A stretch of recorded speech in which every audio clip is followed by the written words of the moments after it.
Из врача-кардиолога в госслужащего такую цель поставила перед собой медика Ерим Джапарова. Она работала в Джалалабаде, но после переезда в столицу решила пойти работать государственным служащим. Будет ли работать Ерим Джапарова в Министерстве здравоохранения, покажет результат тестирования, которое она прошла. Первый этап прошла, то есть я на младшую должность уже прошла с утра. Сейчас пришла сдавать экзамен на старшую должность. Получается, я нашла этот сайт.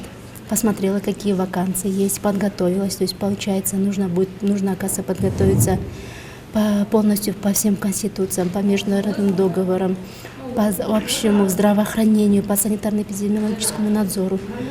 Очень много требований, но первый этап я уже прошла. Надеюсь, что пройду и второй этап.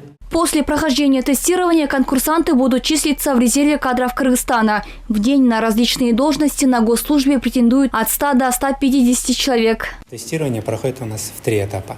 Это сдача вопросов по основному тесту, по предметному и логический тест. То есть если кандидат в совокупности по основному и предметному набирает 50% порог, то он уже переходит на логический тест. Результаты логического теста идут как дополнительные баллы. Кандидатов много, да, но это зависит от того, в какой госорган они подают. Там бывает на одну должность могут подавать более 200 кандидатов. Конкурс проводится прозрачно и строго, подчеркивают в госагентстве. В кабинете, где проходит отбор кандидатов, установлены камеры видеонаблюдения. Ни один участник не сможет использовать шпаргалку. В режиме онлайн специалисты наблюдают и за ходом тестирования в других областях страны. Помимо компьютерного тестирования, при отборе кадров Госагентство по делам госслужбы и МСУ проводит также проверку на таком вот полиграф-аппарате. Или же другими словами, это называется детектор лжи. Этот аппарат обеспечивает честность при выборе кандидатов, а также минимизирует коррупционные риски. Этот аппарат используется не всегда, а именно при выборе кандидатов, которые наиболее подвержены коррупционным рискам. В частности, это кандидаты на ключевые руководящие должности.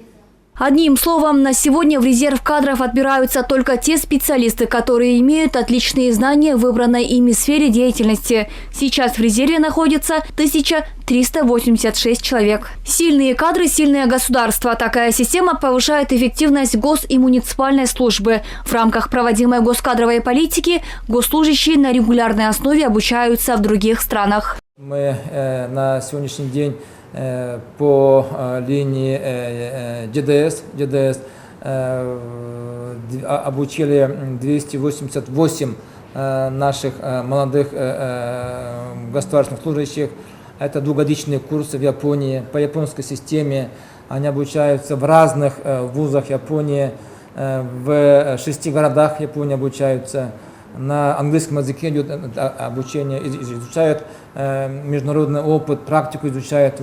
На сегодняшний день мы, расширяя географию стран по повышению квалификации наших госслужащих, отправляем теперь уже и в Саудовскую Аравию. Чтобы привлечь молодых и потенциальных специалистов на государственную службу, разрабатывается специальная программа под названием «Руководители будущего».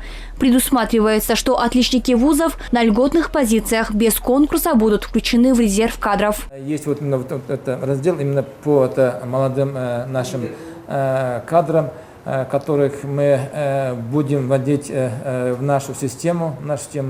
Я уже говорил, там мы сейчас смотрим такие позиции, когда мы отличники вузов, получившие красные дипломы, то есть не просто вот так вот, кто хотел бы, да, потому что на государственную работу так просто так по хотелкам это брать-то и нельзя.